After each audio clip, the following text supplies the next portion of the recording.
Good evening. My name is Cory Morgan, and you're watching The Pipeline. This is the Western Standard's weekly panel show where we'll take a number of the top issues and dissect it among us and interpret it and analyze it and all of that. Derek Fildebrandt is usually hosting this program, but he's indisposed today, so you've got me in the seat. I'm one of the columnists with the Western Standard, and I host the Cory Morgan show on here once a week as well. So I'm joined by two others. We got the editors in the house today. I'll start in the far end. We've got our news editor, Dave Naylor. Hey, Cory, don't undersell yourself. You're not just a columnist, you're a senior columnist. Senior columnist. So it just makes me feel old. Yeah, exactly. As it should, because you are old. Also a published author in the Amazon bestseller list. That too, yes. It's, I had to get old before I got there. You're just such an honest guy. I'm Nigel Hannaford, and I have my own show on Thursdays. I'm the opinion editor, and I get opinionated on my own show and on this one too. Yes, well, Good evening. The fine part of this job where we can vent and do our blowhard thing and actually make a modest living at it. Bloviate. Bloviate, yes.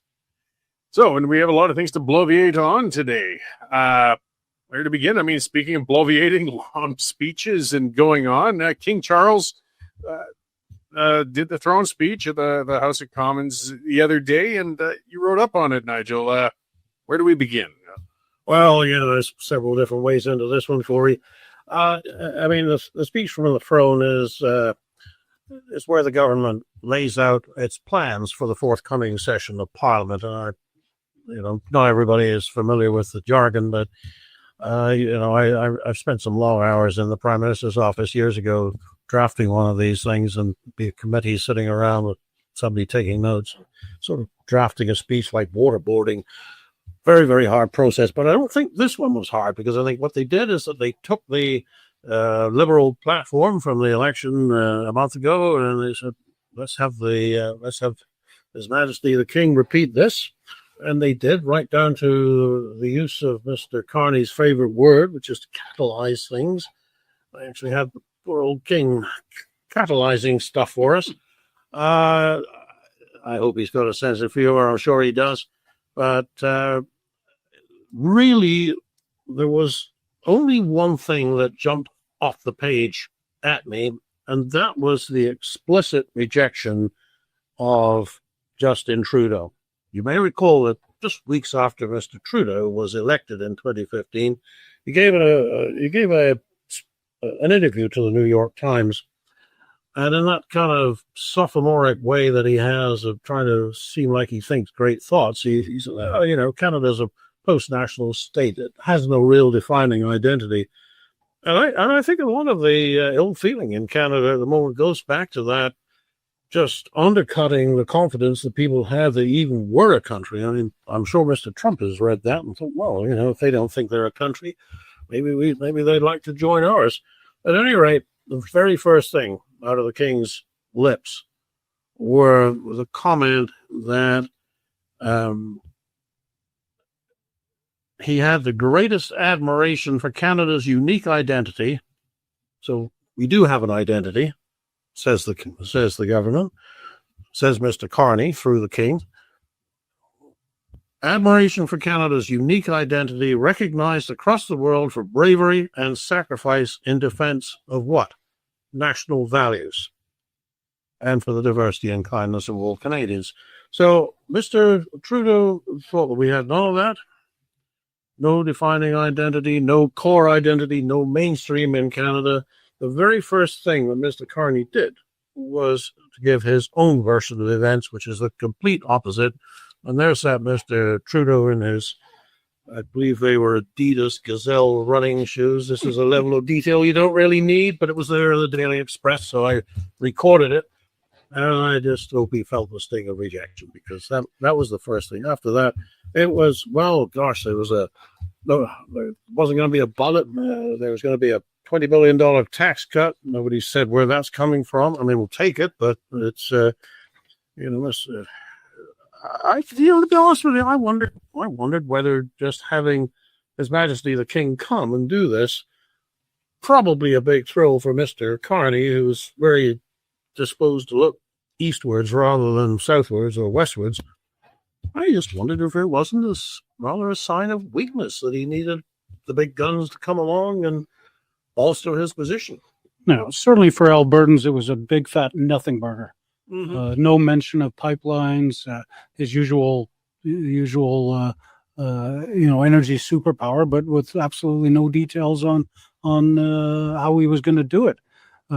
Today, in his first question period, he must have been asked 5 or 6 times whether or not he was going to repeal the pipeline bill and the tanker ban, and he just dodged the question.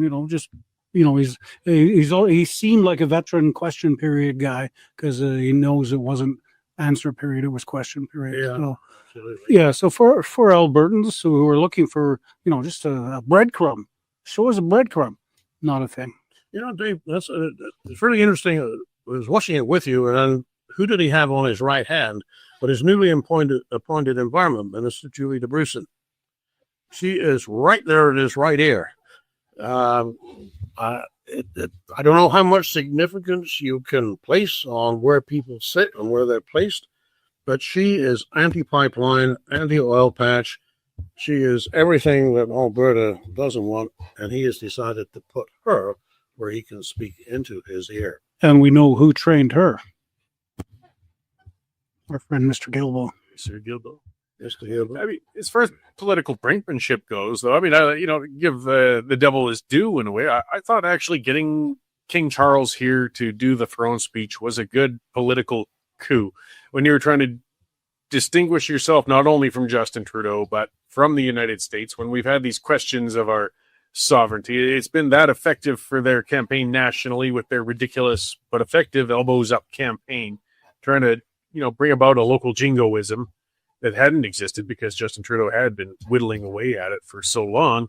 I think it was a smart symbolic move on his part. It might not have endeared Albertans to the central government. I don't know if anything would, but as far as just kicking off his administration on a unique, distinctive note. You saw the amount of people who turned out in Ottawa on the streets to welcome the king. I agree with you, Cory. I think it was a brilliant move on the part of Carney to bring in the king as a big FU to Mr. Trump down south, and I think it worked. The king, kept saying how much he loves Canada, and this is his 20th visit, I believe, first as the sovereign. But it created a point, and point made. Yeah. And I mean, people have to understand with a throne speech too. There's a lot of confusion. I've been watching, an online internet discussion and so on. I mean, the speech is written by the Prime Minister's office. Whether it's the Governor General or in Alberta, the Lieutenant Governor or whoever. Yes, exactly. They are just going to parrot what was brought to them, aside from perhaps a few platitudes on the way in and the way out. King Charles is a figurehead. I mean, he's the king, but it's. The significance is what's said within and reflecting on Carney's government. Well, it's interesting to see which direction he does look. As I said a moment ago, he's looking back to Europe. You see that in the defense, remarks. They talked about rebuilding Canadian defense. Forgive me if I read this. There's a bunch of stuff here, but all the speech from the throne said in the end was that it would boost Canada's defense industry by joining Rearm Europe to invest in transatlantic security with Canada's European partners. Now, obviously, by definition, the U.S. alternative is blocked off by the ill feeling between the two countries at the moment. But joining Rearm Europe, which is really taking things in a very definite direction. And what I thought was interesting about the defense part of it, there was no mention anywhere of possible threats in the Indo-Pacific region, or even of enlarging the Canadian Armed Forces themselves, which surely is the first thing you've got to do. That's going to need a culture change, which I hope this government is ready to make. Interestingly, the speech came on the same day as the unboxing of the John A. Macdonald statue on Queen's Park in Ontario. He'd been covered up after the residential school hoax. Was it 4th anniversary today? It is. Thanks for. Yeah, I saw your truth there. And, maybe maybe this is the end of the trying to erase Canada's history. People are finally waking up and bringing it back. So It's ironic that it would be the Liberals who would choose to do this. They've obviously recognized that the Conservatives were onto something with that particular line of rhetoric that Mr. Poilievre had been using quite effectively. So you bring in the king, you take how obliging of Mr. Ford to take the wood down. Speaking of Liberals, yes. Yeah, I mean, the semi-Tory. And another one that they did was the new legislation is promised to increase border security. Actually, I think if they just use the laws they've got, they can do far more than they've been doing. But it's interesting to see which way they're looking. And once again, this is a conservative preoccupation. I'm not suggesting this is going to be a conservative style government. I'm pretty sure it isn't. But they certainly have picked up some of the flag and tradition stuff. Well, as far as defense goes, he's got two big events coming up. There's a NATO summit and, of course, the G7 right here in Calgary coming up in 2 weeks. I expect Prime Minister Carney is going to be expected to get a little more specific on some of the things that he's giving generalizations for in the throne speech. And he's his whole administration has still been talking out both sides of his mouth. He's going to have to start getting clarity on some things. He was offered many opportunities for clarity today in the question period and chose not to answer them. Yeah. No budget. The G7 isn't a question period. They're going to ask him questions and they're going to expect an answer. Just like the Golden Dome, he said, I don't know, that thing could be a disaster in the making or it could be something brilliant, but he did say that he's considering it. Well, again, it's more considering. Are you in or are you out? I mean, this...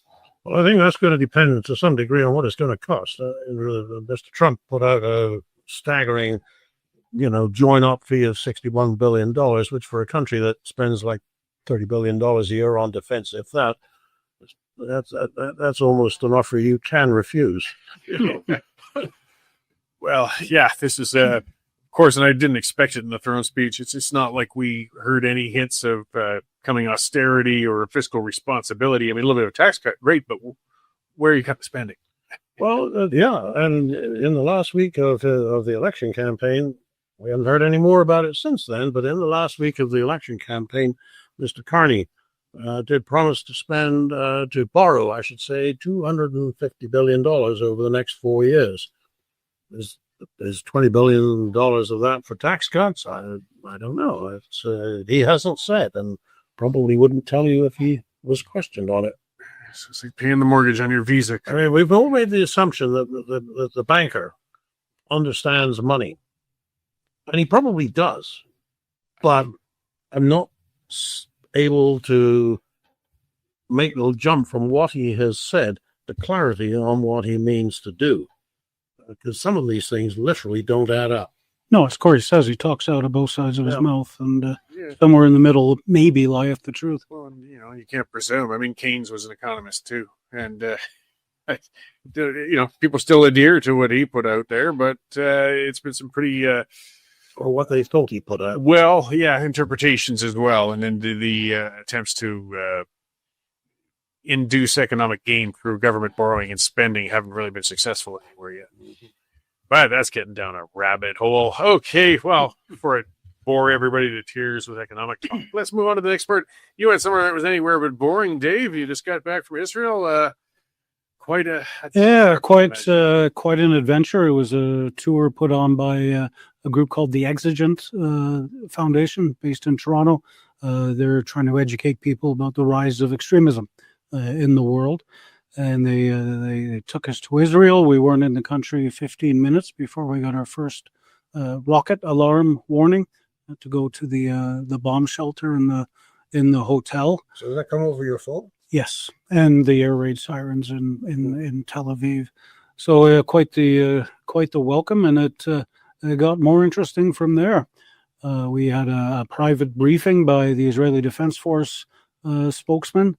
It really didn't reveal much new, but told us what's been happening since, and told us off the record, which we can't report on, what may happen in the future. We had a visit to the top arms manufacturer in Israel. Again, no photos, no everything's off the record. They do have a nice plan for border control that they're pitching to the government of Canada, I will say. We went down to the very southern part of Israel, right on the border with Gaza Strip. We heard the constant sounds of artillery thumping as they were firing into the strip. We saw an explosion, I'm assuming from an Air Force bomb. We were about 1.8 kilometers away when that happened. We were inside the first kibbutz that was hit, 629 on October 7th. You remember the Bilbao family who were kidnapped?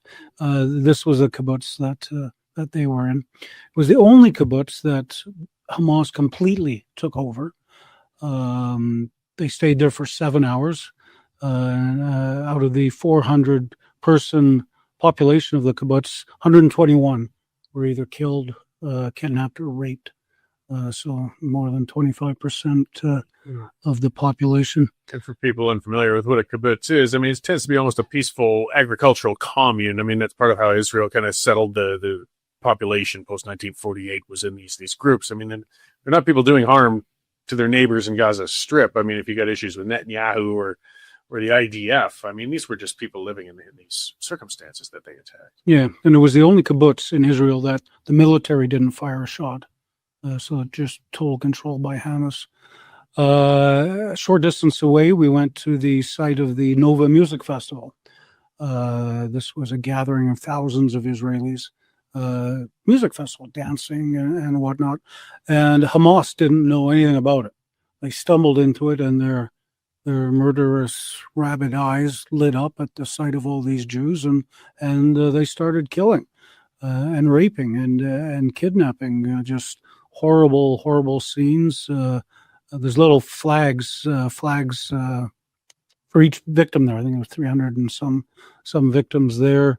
The Hamas put snipers along the main road, killed people as they came by. The cars formed a barricade so nobody else could escape, and they were all shot and killed or kidnapped in the on the side of the road. Just horrible stuff.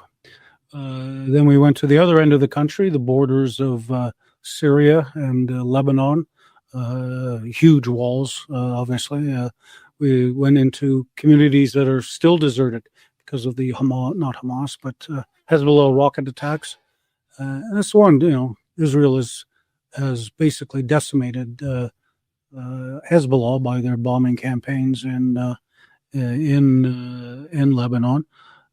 Syria is a big question mark in the area. They've sort of gone from one murderous regime to another, and the new guy there is still a major question mark. We went to Jerusalem, where we saw the most upsetting thing of the tour was the long video / movie that the IDF put together of Hamas. Hamas was so depraved, they live streamed all their atrocities, body-worn cameras, cell phones, and the IDF took that video along with a video from cell phones of the victims and intercepted Hamas communications over the phone. Some of the stuff had been made public before. You remember the terrorist who phoned his mom and dad and said, "Mom, Dad, I've killed 10 Jews with my bare hands." And the father says, "Ali Akbar," and the mom starts crying with joy, and "Killed 10 with my bare hands." And the stuff there was just the worst snuff film imaginable. What these animals did to people is absolutely unbelievable. It's indescribable. I had to turn my head away when they decided to start decapitating people and playing with the heads. And the video didn't show one single case of sex crimes that the Hamas did. They said it was just too upsetting, and out of respect for the family, they weren't going to show that. But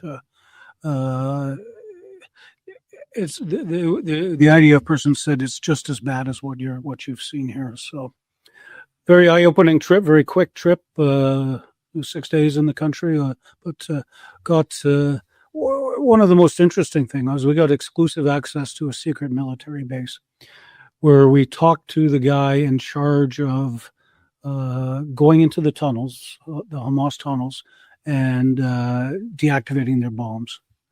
Right? I mean, this guy's got balls of steel, right? And you can see he's only like 21, and you can see by the stress he's been in there multiple times. And they did some, they created some tunnels in the space, and we were able to go through and sort of see what conditions they had to work in, and it's unbelievable bravery on these guys' part. And we saw them practicing urban combat, kicking down doors of houses and stuff like that, which I think that's eventually what's going to come in Gaza. To me, the Hamas is playing games. All right, we'll release a hostage, you release 1,000 prisoners. It's going to go on for years.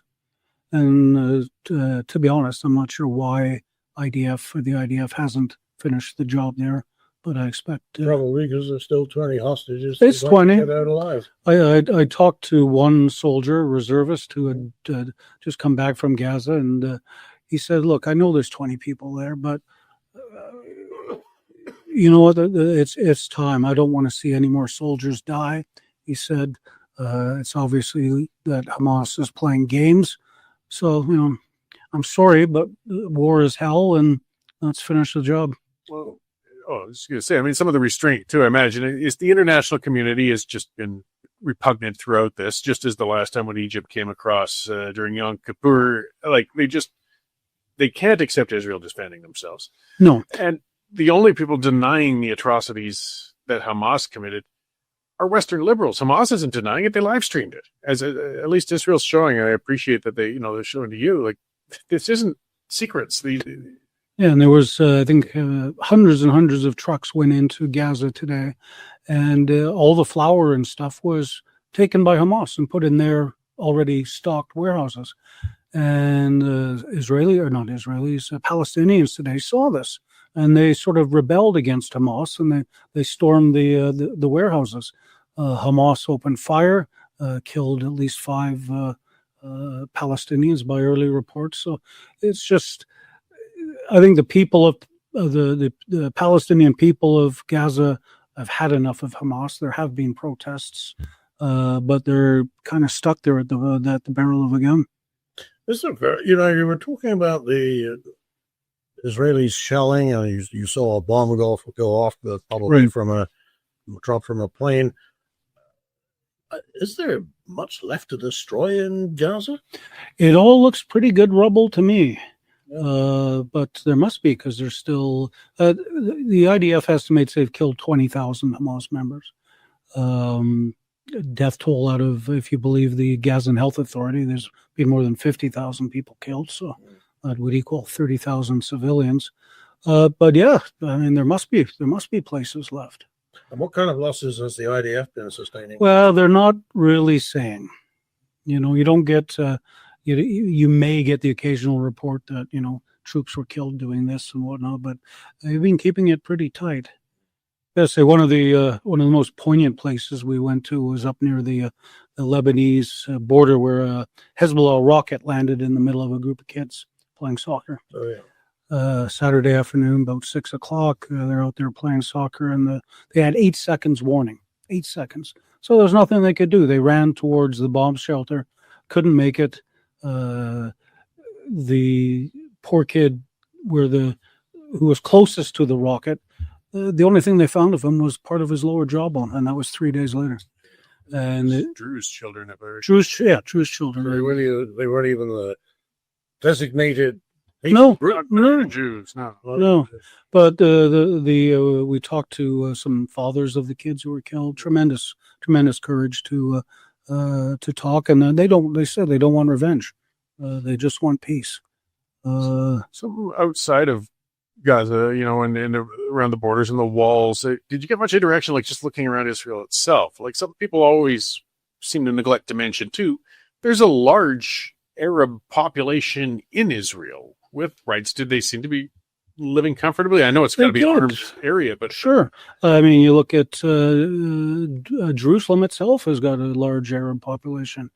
Just on the Tel Aviv outskirts, Jaffa, which we walked through, is a beautiful place. Arab population. Tel Aviv, Arab population. And then, you've got several Druze communities up in the northern part of the country, Muslims who are happy to have the protection of Israel. And we're told many of them have started taking Israeli citizenship out, as a sort of a thank you, I guess, or a sign to that we do appreciate you. So, but yeah, it's there's no doubt there's a lot of problems in that area, and I think they said Israel has 7 enemies around its border that are trying to rub them out at any particular point, but. Beautiful, beautiful country, great people, great scenery. The history there in the old city of Jerusalem, amazing. It's kind of funny that the holiest sites of Jewish people, Christian people, and Muslim people are all within a city block of each other. Well, it's all Old Testament country. So, I mean, they're all sharing the same book. They're just coming to some different. And it's very different to see everybody in Israel carrying M16s, all military male and females in the army and whatnot. There's, and you see when you get these lone wolf terrorists that they're quickly eliminated because there's no, everybody's armed, unlike Canada, right? Yeah. It goes into some of that philosophy. An armed population is a polite one or a safe one. There's still limits. I mean, they go on the rampages there. It is sad, though, that they have to live like that. I'm certain most people would rather be able to go out to Tel Aviv and hit the beach without having to keep their M16 next to them at any given time. Yeah, we had a bodyguard with us up at the Lebanese border. He had just been behind the lines in Syria the night before, and he's got his gun and we're having lunch at this Druze restaurant. And his phone rings, and he said, I just got to go get this phone. He puts his M16 down at my feet. And there it is. I'm thinking, wow, they must have some good trust in us, Well, I mean, as far as demographics go, Western journalists aren't, though there's been a lot of Hamas, throw on the media jacket and then the Hamas band the day after. But I don't think there were too many out of Canada. No, and I think most of the journalists on this trip were not CBC types, let's put it that way. Let me ask you this, Dave. I mean, Canada joined Great Britain and France in taking the Hamas point of view. There was a declaration, I think it was while you were there. As a Canadian in Israel, do they give you an even break, or are they rather conscious of the position taken by our government? Oh, no, they're very conscious of it. I think the Israeli Prime Minister Netanyahu slammed them the next day. Whenever I talk to Israelis and they learn them from Canada, all they ask about or their top question is what's going on in Toronto and Montreal, where synagogues have been firebombed and Jewish schools shot up. What do you tell them? I tell them that it's the incompetence of the Toronto police and the Montreal police and the political leadership in those two cities that allow these weekly terror protests, and that's what they are. They're all masked up and yelling pro-Hamas slogans and going to Jewish neighborhoods in Toronto. It's absolutely disgusting, and that's right now. That's what most Israelis' impressions of Canada are. Well, let's talk about a national embarrassment because Israel put a travel warning to Israeli citizens saying you might not want to go to Canada because it's dangerous. They're living in a war zone, but they're reminding citizens if you want to go somewhere for vacation, don't go to Canada. It's too dangerous. Perhaps consider Mexico or something. But, when you look at what's going on in Canada now, and then you review how things were, not in 1937-38 in Germany, but in 1934-35, what do you think it's a fair comparison? I don't. I think it's not quite fair. I mean, there's that underlying anti-Semitism just never goes away. It's just a part of the world for some reason. But I mean, there was more of a larger populist fascist movement. I mean, in Canada, in the United States, in Great Britain. I mean, that was there. It was in the minority, but it was very evident and unhidden. And even those who called themselves progressive, I mean, read up on Mr. Mackenzie King and see, he was a little less than accepting of Jewish people, but this is something. Did he turn the boat away? Yes. St. Louis? And then he also made sure, when he took some Jewish children in, just to make sure, don't worry, we're going to get them out of here before they can pollute bloodlines. We're just keeping them for a little bit till the war's over. But I think it's a little different this time. That was more of a political movement.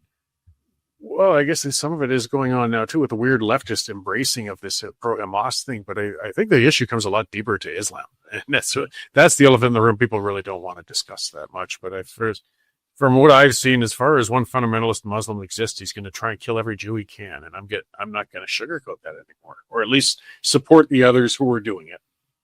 And, Good for you. And we're allowing that to happen here. We're allowing them to shout that on the streets. Well, that actually is an interesting point to drive home, is that there are people who actually do the shooting, do the knifing, and they are guilty as hell. But there's a guilt that goes with just being a passive supporter who gives money, and there's a guilt that goes with people who just cheer when they see it done. And they have. And we're seeing that in this country. One of the things in the video that they showed was a murdered Israeli soldier being dumped in the back of a pickup truck and driven back into Gaza. And you see scenes as the truck's driving in very slowly. 10, 11, 12-year-old boys are jumping up onto the side of the truck to pound and punch the body of the Israeli soldier. So that's another indoctrinated generation right there. Well, right? And that's another harder thing, but people have to understand, too. They're depicting the entire Gazan population as innocent civilians with just a fringe of Hamas, but let's quit pretending that Hamas isn't supported by the majority of that population. I understand dropping more bombs in Gaza isn't going to endear the people to Israel, but you couldn't keep that many hostages in an area that small for this long without public cooperation. Of course.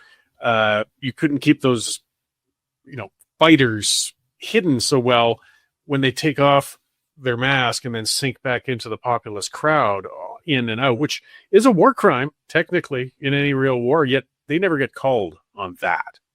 You're not supposed to be able to slide in and out. That's the point of uniforms. It's part of the humanity making the rules of killing each other that we try to adhere to. I don't think the Geneva Convention applies in Gaza. No. And but yet they put a standard of expectation on Israel to somehow, even when they blew the nuts off of Hezbollah members with pagers, which I thought was one of the best targeted military operations in modern history. The only people on earth still carrying pagers were Hezbollah members. Brilliant. And people called that a war crime because it was they can't win in public opinion. I imagine you get the impression, though, Israel's to the point where they don't really care about public opinion. No, they don't. They do what they want to do, and to hell with the consequences. One of the interesting things I saw and learned about was the compulsory military service that you have to do in Israel. You got to have 2 years in, so you get, you turn 18, you join the army. You have to. Might be good for Canada. It would certainly solve the recruitment crisis and teach kids some discipline. Yeah, well, it's funny. When I owned the pub, there was a young lady worked in our kitchen, and she had moved from Russia to Israel. A lot of Israelis came from there, and then emigrated to Canada. She did her time in the IDF while she was in, and she's just a slip of a girl. And one time she showed a picture of her in her uniform in M16. It's just unimaginable. This soft-spoken girl. And serving in the military, not just, like a reserves in Alberta, where the most you might ever do is go out and look for a missing dog or something. They're in a war zone. They're in a very dangerous, realistic place where they might be called to action. Yeah, and as I found out, there's nothing sexier than an Israeli woman in uniform with an M16. Well, there's the Girls of IDF account on X that Jane got upset that I followed back on, but they followed me first. Ooh, I should follow that one. It's an interesting one. It's Girls of the IDF. Girls of the IDF. Check that out on X. And but what I like about that, not just that, yes, there's some very pretty ladies that get depicted on those pictures on there, but it also kind of that's that Israeli dark humor I see that they kind of rub it in too. They're up against a culture that dresses their women and hides them, cloaks them to the ankles and the edges and even to the eyes. And these are girls who are serving in the military force and winning, and then they're on the beaches in Tel Aviv wearing next to nothing. That's who's defeating you guys. Good work. Yeah. One interesting quick story. We on October 7th, there was a Black Hawk helicopter, Israeli, ferrying troops to the area where the fighting was going on. It was hit by an RPG and it crashed into this field. And everybody from the area sort of went out there and helped them, provided aid and blankets at this intersection. So out of that, there's grown this big truck stop now, run by two brothers. And it's the first place Israeli soldiers go when they leave the Gaza Strip after doing their duty there. They get clean shirt, clean underwear, clean socks, and they get a hot meal and can just unwind. It's run by two brothers, and it's completely just on donations. Local people come and drive, and they donate 1,000 socks, and international people donating. And I'm gonna, all this stuff I've talked about today, I will be doing stories on in the coming days in the Western Standard, and I'll do a story on these two brothers. So much passion in them, and I'll put in there a little place where you can send a donation to help out. Yeah, but you actually had a story in yesterday. I did. I had a column. One I was going to plug that. But Oh, thank you. No, got a lot of good comments. Got a lot of bad comments. I just think it's time for Israel to go in there and finish the job, and to hell with Hamas, send them to hell, and flatten them. Well, it's just soft cell isn't working. And it's interesting to hear the other things, though. Your groups, the brothers are getting David Adam with the ambulance service out there. Again, that's typically funded by donations from outside of Israel. Workers, I mean, Don Sharp, who's been in here a couple of times as a guest, he served the ambulances over there. It's kind of an all hands on deck in Israel. It has to be. I mean, they're fighting for their survival over there. Every day, so fight for their literal survival. All right. Well, and again, that's a reminder people. Yes, Dave has that excellent column, more coming out. Nigel is always curating others. And I got to remind folks, you got to subscribe, though, $9.99 a month, $100 a year.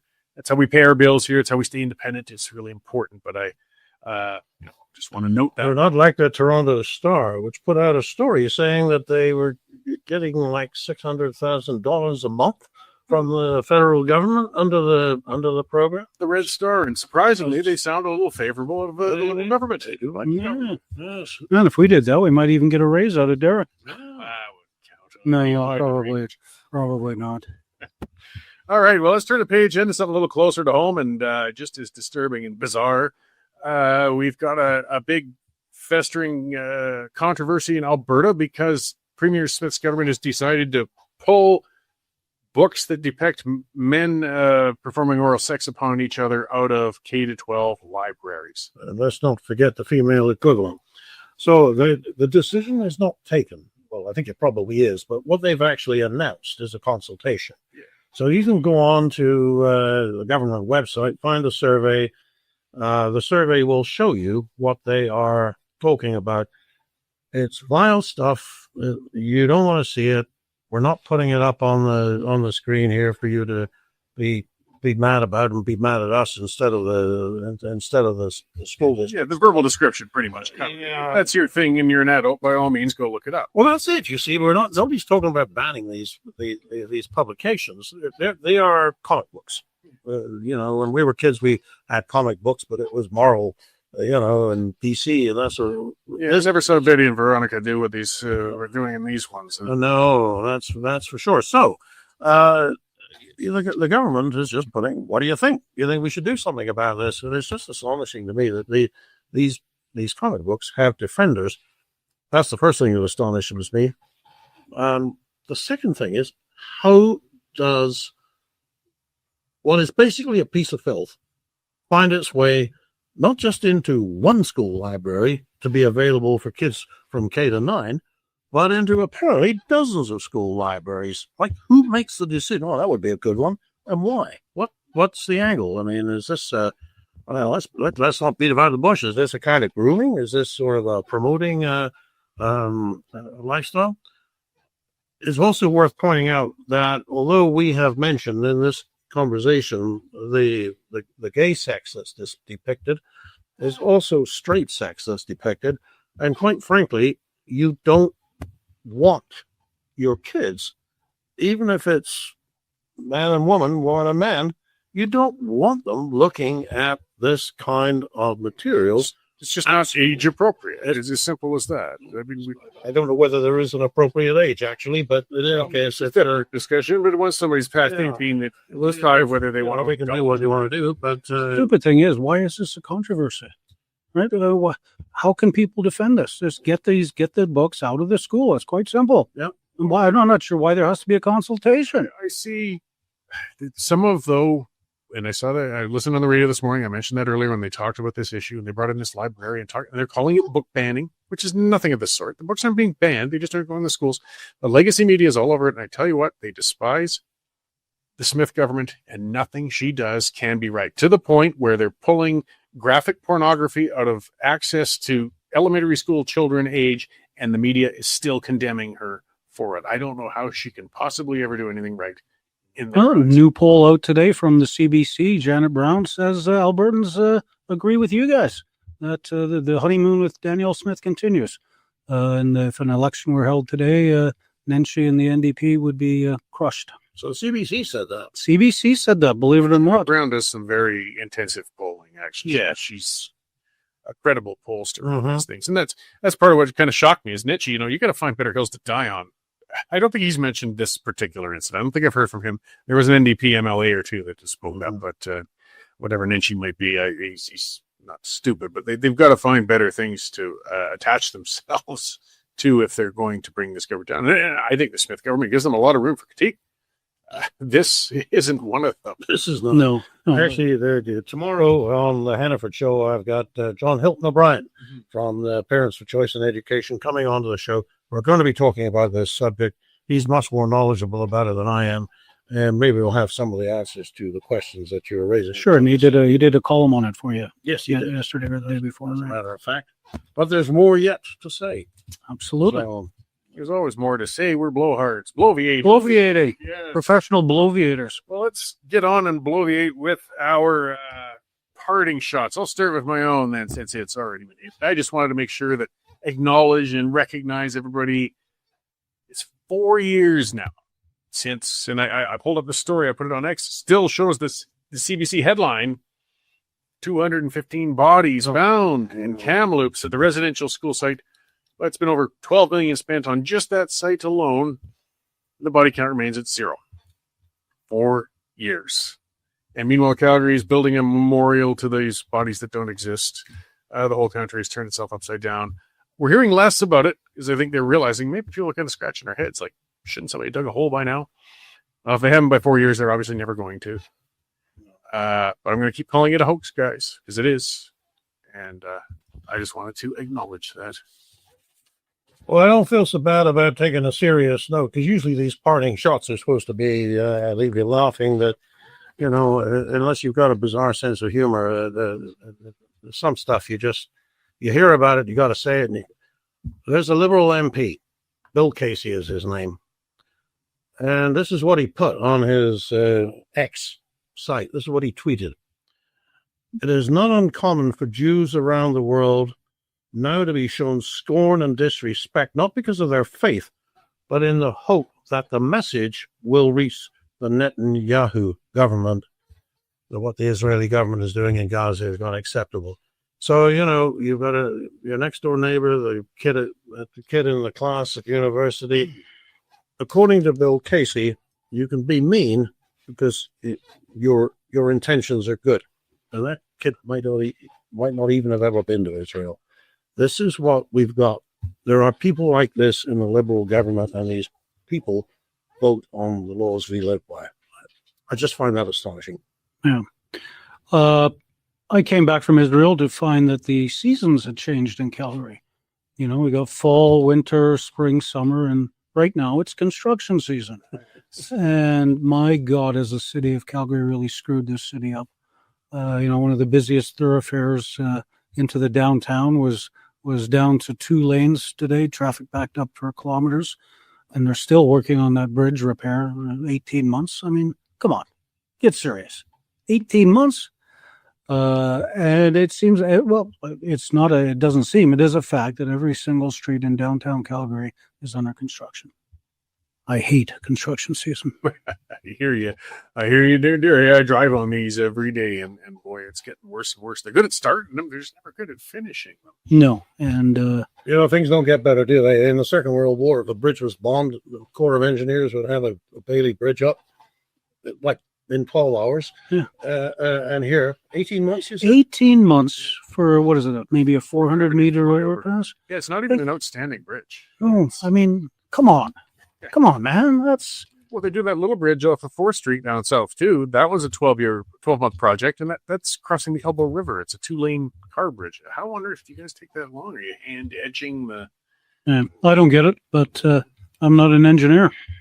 No, we'd have a lot more money if we were. I think that's a racket going on, and some people are doing real well. It's like those overpasses on Stony that they've been working on for the last 2 years. Nobody quite knows what they're doing either. It's always worked for construction people in Calgary, that's for sure. Well, I appreciate the reminder that it is construction season here. So, look forward to it. And with the G7 and Stampede and everything else coming, it's going to be... Yeah, don't forget to come and see us at the Global Energy Show. Yes. The Western Standard will have a booth. We will. We're going to be there. Come meet those Western Standard bloviators in person. Mm-hmm. Yeah, maybe buy a book. Well, I don't know if I use it to flog books, but I'll see one self-interest at a time. All right. Well, thank you, Dave and Nigel, for Thank you. making the hosting of the Pipeline easy when I'm filling Derek's big and odoriferous shoes. And I like to test if he ever watches this show. Yeah, I don't think he does. No, probably not. So I'll close it off by thanking everybody else for tuning in today, and be sure to get onto the Western Standard, subscribe, take one out, and share all our socials. We don't have to listen to that nasty Red Star and Legacy Media guys. There's an alternative. We're here. Thank you all for tuning in tonight, and be sure to tune into the rest of our shows. Nigel's is on tomorrow talking to John, and it'll be very interesting.